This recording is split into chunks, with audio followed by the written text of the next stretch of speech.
ఎప్పుడు చూసినారేంటి? మీకేంటమ్మా, మీ ఇంట్లో washing machine పెట్టుకుంది కదా, నేను ఆ బాధపడ్డాను. మీద బట్టలు కాది కాది నా చేతి నొప్పి వస్తున్నాయి. అది అందరికున్న బాధలే కదా. ఊరుకోవమ్మా. అవును, నీకు చెప్పడం మర్చిపోయాను. మన పక్కింటి శుద్ధత లేదు, నేనంటే ఇక్కడ మాటలు అక్కడ, అక్కడ మాటలు ఇక్కడ చెప్తానంట. నేను పెద్ద సాడిస్తానంట. అవును, నిజమే కదా. ఏంటో అంటున్నా? ఏం కాదులే. ఏంటో ఈ మధ్య అందరి కళ్ళు నా మీదే. షాపింగ్ ఏంటి వచ్చి కూర్చో. అవతల నాకు చాలా పనులు ఉన్నాయి. వచ్చి కూర్చోవమ్మా. సరే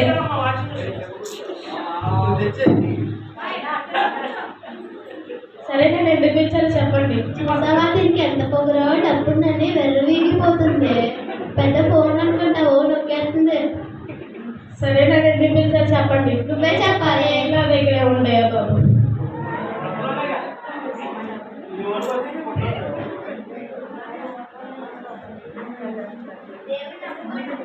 ఇక్కడ నుంచి వెళ్ళు. వెళ్ళి ఇక్కడ నుంచి. బాబా ఎందుకు తీసుకున్నా? వెళ్ళి డస్ట్బిన్ లో పడే. చెప్తానే. ఇప్పుడు నేను ఎలాగో షాపింగ్కి వెళ్తాను, ఆ తర్వాత డిన్నర్ చేస్తాను, ఆ తర్వాత చేతులు తుడుచుకోవడానికి పనికి వచ్చింది. ఈ ఐడియా బాగుంది. అవును, మీకు చెప్పడం మర్చిపోయా. మన పక్క వీధి ఝాన్సీ వాళ్ళ కూతురు లేదు, మొన్నే స్కూల్కి వెళ్ళడం చూసాం. ఈ లోపే కాలేజీకి వెళ్తుంది. అప్పుడే స్కూల్కి వెళ్ళడం చూస్తే, అప్పుడే కాలేజీకి వెళ్ళడం చూస్తే రోజులు ఎంత త్వరగా గడిచిపోతున్నాయో. మనం రోజు రోజుకి ముసలిమానం అయిపోతున్నామే. మనం చనిపోతే మన బట్టలు మనతో రావు కదా. అంటే నా ఆస్తి నాతో రాదా? నువ్వే లేనప్పుడు ఈ ఆస్తి ఎక్కడదమ్మా? ఎక్కడికి? మూడ్ ఆఫ్ రా. వెళ్ళిపోయింది. మనం కూడా అది ఏదో ఇష్టానికి కదా, వాటికి వెళ్దాం పదా. అలా ఇష్టాలు అదే 5 స్టార్ హోటలే. సర్లే, నువ్వు చెప్పి చోటికి వెళ్దాం పదా.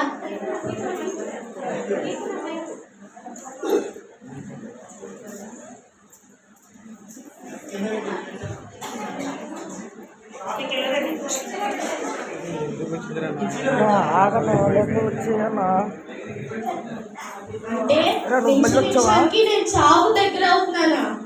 అంటే నేను సంపాదించిన ఆస్తి మొత్తం నాతో రాదా? నిమిషానికి నేను చావు దగ్గర అవుతున్నానా?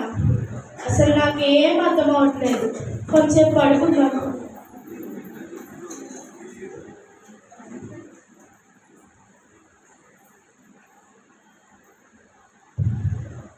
ఈ ఆయుష్కాలం ఎంత కొద్దిదో నీకు తెలుసా? ఆవిరి వలె మాయమైపోతావు. తరములు వెంబడి తరములు గతించిపోవచ్చున్నవి. అయ్యో, నీ జీవితం ఎంత అల్పము. సమయం ఒత్తువలే గతించిపోవచ్చున్నది. అంటే నాస్తి నాతో రాదా?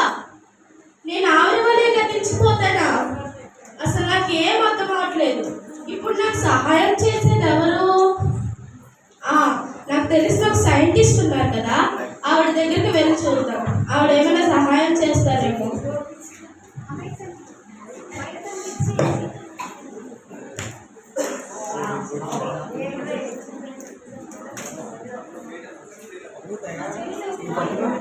ट्राइपॉड में एक मोइले बहुत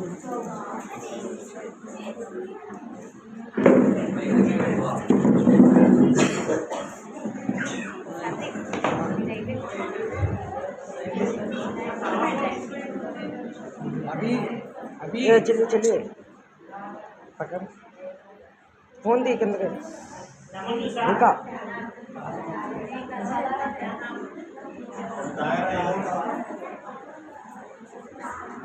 మీరు సైంటిస్టే కదా? అవునండి. ఏంటి ఇలా వచ్చారు? నాకు చిన్న డౌట్ ఉందా, తీరుస్తారని వచ్చాను. అసలు దేవుడు అనేవాడే ఉన్నాడా? అసలు ఈ సృష్టి ఎలా వచ్చింది? మీకు ఈ డౌట్ ఎందుకు వచ్చిందో తెలియదు, కానీ ఈ సృష్టించింది చంద్రుడు, సూర్యుడు, నక్షత్రాలు వాటి పనిలో ఉంటూ వాటి స్థానంలో అవి ఉంటున్నాయి. సముద్రపు లోతు, చెట్లు పెరిగే విధానం ఇవన్నీ చూస్తుంటే ఈ సృష్టి అంతటికీ ఒక సృష్టికర్త ఉన్నాడని అర్థమవుతుంది. మరి అలా అయితే మనం ఎందుకు చనిపోతున్నాం? మనకు నచ్చిన వాళ్ళు ఎందుకు చనిపోతున్నారు? మనకేం తెలుస్తాయమ్మా, వెళ్ళి డాక్టర్ని అడుగు.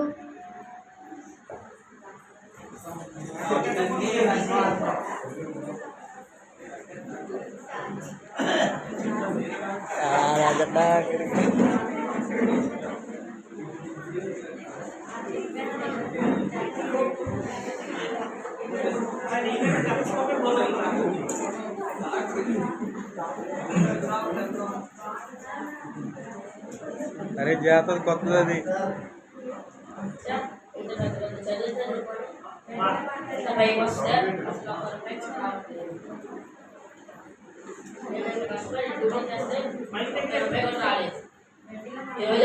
చూద్దాం. అసిస్టెంట్ అసిస్టెంట్ ఎస్ ఈ మహేంద్ర అసిస్టెంట్ ఎక్కడ ఉన్నాడో ఏంటో. నెక్స్ట్ అవర్ మరేంటి రెండవ వచ్చి కూర్చోండి. మీ ప్రాబ్లం ఏంటి?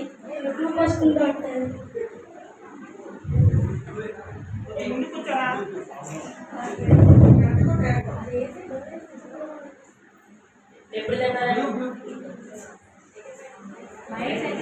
ఏం తిన్నారు? ఫంక్షన్లో మేడం కావడం చేస్తున్నాను. మేతో పాటు కూడా చేయకపోయినా ఫీల్ అవుతాము.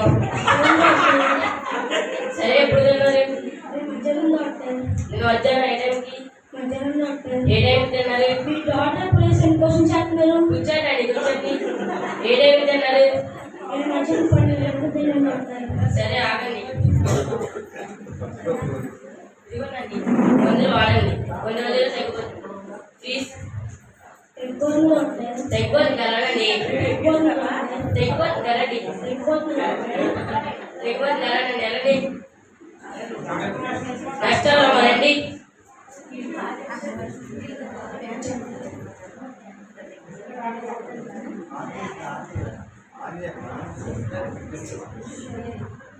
హలో, నమస్కారం.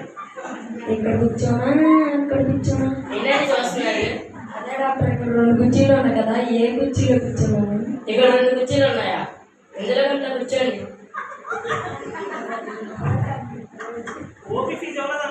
మీ సమస్య ఏంటండి? నాకు 1, 2లా కనిపిస్తున్నాయి డాక్టర్. మీరు ఎలా చెప్తున్నారు? మొన్న నేను టీ షాప్కి వెళ్ళాను డాక్టర్. టీ ఆర్డర్ ఇచ్చాను, వర్కర్ టీ తెచ్చి ఇచ్చాడు.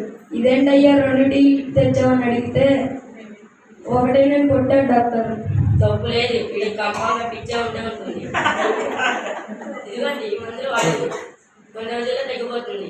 అంటే నాకు అసిస్టెంట్ ఫీజ్ ఏంటంటే 100 రూపాయలు ఇచ్చారు. ఓహో మీకంటే 1, 2 రకాలు ఇస్తాయి కదా. మీరు చెప్పినట్టు చెప్తాను. సరే అండి. నెక్స్ట్ అమ్మా డాక్టర్ రెండవ వచ్చి కూర్చోండి. మీ ప్రాబ్లం ఏంటి? నాకు లక్ష చెప్పండి డాక్టర్, మీరు తీస్తారా? నేనైతే తీస్తారమ్మా. మీ నుండి మీ ఎప్పుడు నయం చేయాలి, మీ ఎప్పుడు తెచ్చడానికి కాదు. ఓహో, నాకు ప్రాబ్లం ఉంది డాక్టర్. ఏంటది? నాకు ఒక్కొక్కసారి చాలా ఆనందంగా ఉంటాను డాక్టర్, ఇంకోసారి ఏమో చాలా బాధగా ఉంటాను డాక్టర్, ఇంకోసారి ఏమో షాక్ అయిపోతాను డాక్టర్. ఏం డాక్టర్ ఎవరికి పడిపోయి రాసేస్తున్నారు? కంగారు పడకమ్మా, నీకేస్తా. ఇదిగోండమ్మా.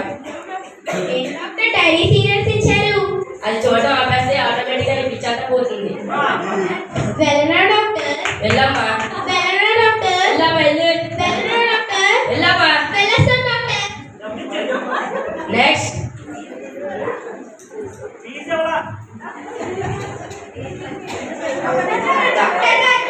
ఏంటండి మీ బాగున్నా కానీ నేను ఇంతకుముందు ఎప్పుడు చూడలేదే. రెండింటి వచ్చాను. మీరు చాలా ఫేమస్ అని విన్నాను. అవును నేను చాలా ఫేమస్. మీరు అంత దూరం నుంచి వస్తే మిమ్మల్ని ఎవరు రికమెండ్ చేయలేదా? చేశాను డాక్టర్. అదేదో కరోనా కిరాణా. అరే నీకు వచ్చింది కరోనా రా. Assistant assistant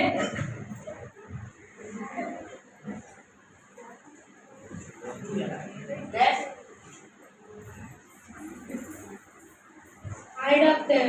hi Varshini.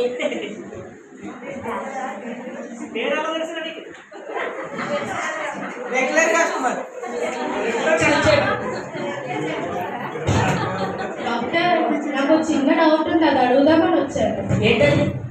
మీ ఈ సృష్టిని చూస్తుంటే ఒక సృష్టికర్త ఉన్నాడని అర్థమవుతుంది. అలా అయితే మనమేందో చనిపోతున్నాం, మనకి ఇష్టమైన వాళ్ళు ఎందుకు చనిపోతున్నారు?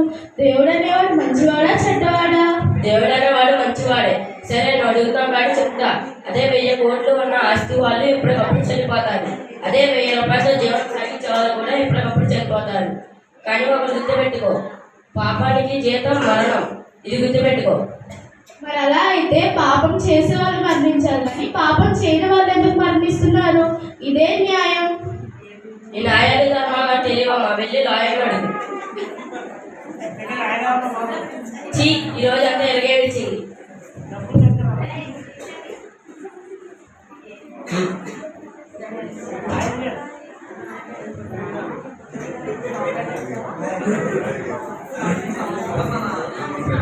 లాయర్ గారు, చెప్పండి అమ్మా, ఏ పేపర్ మీద సైన్ చేయాలి? నాకు అలాంటి ఏం అక్కర్లేదు, కానీ నాకు ఒక డౌట్ ఉంది, అది తెలుస్తారని వచ్చాను. రండి, వచ్చి కూర్చోండి. చెప్పండి, మీ డౌట్ ఏంటి? ఈ సృష్టిని చూస్తుంటే ఒక సృష్టికర్త ఉన్నాడని అర్థమవుతుంది. అలానే పాపం చేసే వాళ్ళు మరణిస్తున్నారని కూడా తెలుస్తుంది. అలా అయితే పాపం చేసే వాళ్ళు మరణించాలి, కానీ పాపం చేయని వాళ్ళు ఎందుకు మరణిస్తున్నారు? ఇదే న్యాయం. నేను ఒక లాయర్గా చెప్తున్నాను, ఈ లోకంలో నీతిమంతులు అనే వాళ్ళు ఒక్కరు కూడా లేరు. ఉదాహరణ చెప్తున్నాను, నువ్వు పుట్టినప్పటి నుంచి ఈ క్షణం వరకు నీ పాపాలు, ఆలోచనలు, రహస్యాలు ఈ స్క్రీన్ పైన చూపిస్తే నువ్వు ఇక్కడి నుంచి పారిపోతావు. నువ్వనే కాదు, ఇక్కడ ఉన్న వాళ్ళ పాపాలు కూడా, నా పాపాలు కూడా ఈ స్క్రీన్ పైన చూపిస్తే ఒకరి ముఖాలు ఒకరు చూసుకోవడానికి సిగ్గుపడతారు. ఎందుకంటే పాపం ఎంతో భయంకరం. అలాంటి ఒక రోజున ఆ పరిశుద్ధ దేవుడి ముందు నిలబడగలుగుతామా? ఒకటి గుర్తుపెట్టుకో, పాపానికి ఖచ్చితంగా శిక్ష పడుతుంది. అదే న్యాయం, అదే ధర్మం.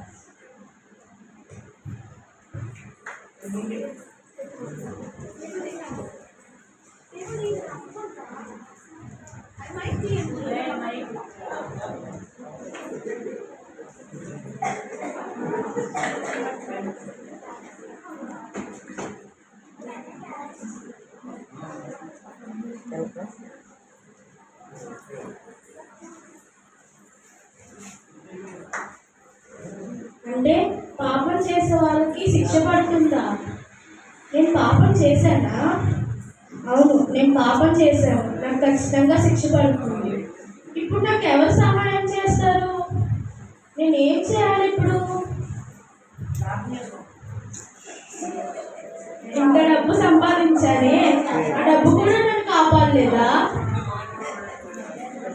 ఇంతమంది నమ్మానే, వాళ్ళు కూడా నన్ను కాపాడలేడా? ఏంటిది?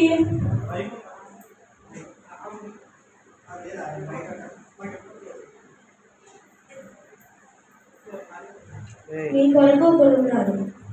మానవుడు జన్మతః పాపాలు, చిన్న చిన్న పాపాలు, ఇంకా శరీరం చేసిన పాపం కూడగట్టుకున్నారు. పాపం వలన వచ్చు జీతం మరణం. శరీరం అనగా అందరికీ సాధారణం. మరణం అనంతరం ఆత్మకి చేరుకునేది 2 స్థలాలు. ఒకటి పాపం వలన వచ్చు నిత్య నరకం, అనగా అగ్ని ఆరదు, దేహం చాలదు, అక్కడ యుగ యుగాలు భయంకరమైన యాతన. ఇంకా రెండవది పాపం లేని పరిశుద్ధుల కొరకు సిద్ధపరిచిన పరలోకం. అది ఆకలి దప్పిక లేని రాజ్యం, కష్టాలు కన్నీళ్లు లేని రాజ్యం, గొప్ప రాజ్యం. అసలు పరిశుద్ధులు ఎవరున్నారు? దేవుడు ఒక్కడే పరిశుద్ధుడు. నరకం దిశగా ప్రయాణిస్తున్న మానవుని స్థానంలో పరిశుద్ధుడైన యేసుక్రీస్తు మరణించుటకు భూమిపైకి వచ్చాను. ఒక నీతిమంతుని కొరకు ఒకడు మరణించడం అరుదు. యేసుక్రీస్తు బతిహీనుల కొరకు, పాపుల కొరకు, శత్రువుల కొరకు, యావత్తు మానవుని కొరకు మరణించారు. అన్యాయపు తీర్పులు, 39 కొరడా దెబ్బలు, తలపై ముళ్ళ కిరీటం, ముఖంపై 600 రోమా సైనికుల ఉప్పు, భుజాలపై భయంకరమైన గరుకైన శిలువ, చేతులలో కాళ్ళల్లో శిలువ, మండటెండల్లో ఇంకా ఎన్నో భయంకరమైన శ్రమలను మానవుల కోసం అనుభవించారు. పాపిమని గ్రహించి దీనులై కృపచేత కొరకు చేసుకుంటే ఆయన క్షమించి నరక శిక్షను తొలగించడానికి పరలోక భాగ్యం ఇస్తాడు. అంటే యేసయ్య నా కోసం చనిపోయాడా?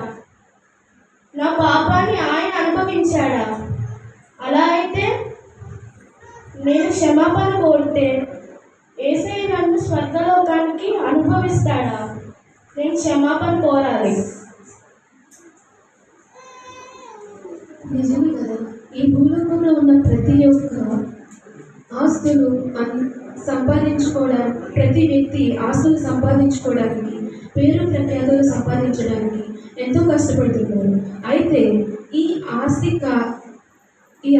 కానీ, పేరు కానీ, ప్రఖ్యాతులు కానీ, బంధువులు కానీ ఎవరు మన మరణంలో రారు, నరకం నుంచి తప్పించలేరు. వాక్యంలో రాయబడి ఉంది, మన యొక్క ఆస్తి ఉగ్రత సమయంలో అక్కడికి రాదు. మనము ఎంత మందిని సంపాదించుకున్నా, ఎంత ఆస్తిని సంపాదించుకున్నా ఎవరు మనతో రారు. ఏది మనతో రాదు. ఆ నిత్య నరకంలో నుంచి ఎవరు తప్పించలేరు. నీ యొక్క ప్రతి పరిస్థితిలో తోడుండేవారు, నీ యొక్క మరణంలో తోడుండేవారు ఒక యేసు ప్రభు మాత్రమే. అంతేకాదు, నిత్య నరకంలో నుంచి నిన్ను తప్పించేవారు ఒకే ఒక్కరు ఉన్నారు, ఆయనే యేసుక్రీస్తు. ఈ లోకంలో ఎవ్వరూ లేరని బాధపడుతున్నావా? నీ కొరకు ఒకరున్నారు. అయితే ప్రభువైన యేసుక్రీస్తు మన కొరకు మరణించారని నిజంను మనం నమ్ముకొని ఆయన కొరకు మన యొక్క తప్పిదములన్నీ ఒప్పుకొని ఆయన సన్నిధిని ప్రార్థించి మన యొక్క నిజాయితీతో మనం ఆయన్ని మన వైపుకు తిప్పుకోగలుగుతాం. అయితే ఒకసారి దేవుని నమ్మి చూడు, దేవుని మీద విశ్వాసం పెట్టి చూడు. నీవు ఎంతగా ఆశీర్వదింపబడతావో, ఎంతగా ఆత్మీయ మేలులు పొందుకోగలుగుతావో ఒక్కసారి చూడు.